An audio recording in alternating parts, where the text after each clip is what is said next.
Sexo antes do casamento, olha, esse é um daqueles assuntos que sempre geram debate, né? Especialmente quando a gente fala de comunidades religiosas. E é por isso que hoje a gente vai analisar os argumentos de um vídeo do pastor Ailton Santana para entender ponto a ponto por que ele acredita que isso é uma preocupação cada vez maior entre os jovens cristãos. Para entender o raciocínio dele, a gente vai passar por 6 pontos principais. Começamos com a preocupação que ele levanta, depois olhamos a base bíblica, as tais zonas de perigo dos dias de hoje e, por fim, as consequências que, segundo a fonte, são eternas. Vamos lá.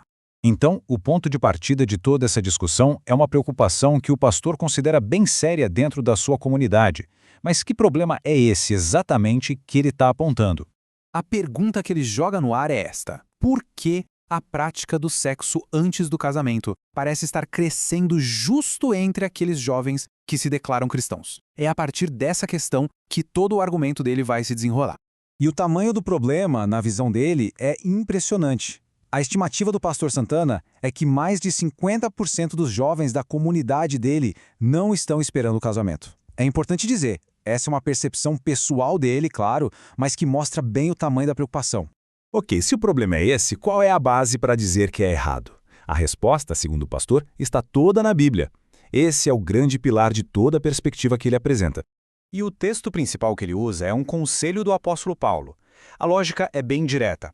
O casamento não é só uma instituição, é a solução que Deus deu para o desejo sexual. Fora do casamento, a outra opção seria abrasar-se, ou seja, queimar numa paixão que a doutrina considera totalmente descontrolada. A palavra-chave que a fonte usa para isso é fornicação. E é um termo que, segundo o pastor, tem uma definição bem ampla na Bíblia. Se refere a, basicamente, toda e qualquer atividade sexual que acontece fora de um casamento formal. E a consequência disso tudo, na visão dele, não podia ser mais séria. O argumento é que as escrituras são bem claras. Essa prática impediria a pessoa de herdar o reino dos céus. De repente, a discussão sai do campo da moralidade e entra no campo do destino eterno. Mas agora vem uma parte bem interessante. A fonte não condena o desejo sexual por si só. Pelo contrário, ele é apresentado como algo natural, que faz parte de ser humano. E é aqui que está o grande paradoxo do argumento.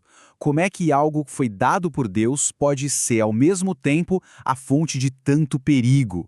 A conclusão da fonte é que o desejo em si não é o problema. O desafio de verdade é saber como lidar com ele dentro das regras divinas.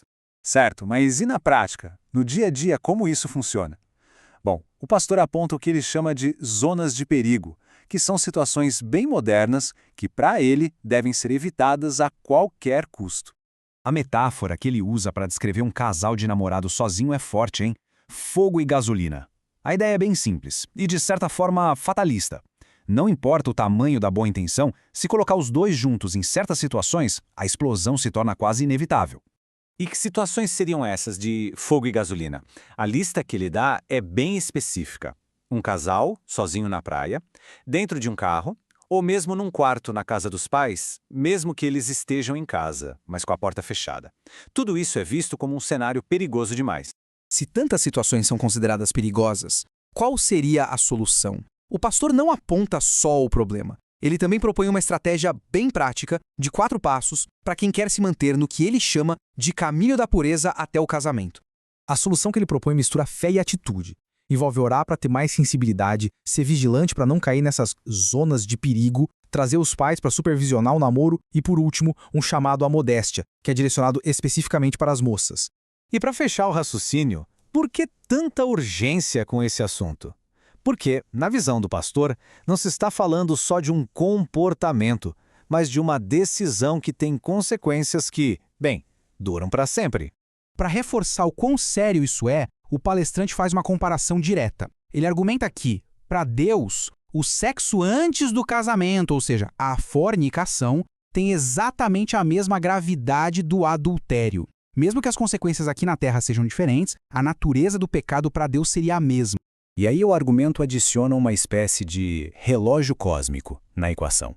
A ideia da volta de Cristo a qualquer momento vira um grande motivador. Como ninguém sabe quando vai ser, é preciso estar preparado o tempo todo. Ser pego em pecado teria, portanto, consequências definitivas. E no fim das contas, tudo se resume a essa famosa passagem bíblica. Ela resume perfeitamente o conflito central na visão do pastor.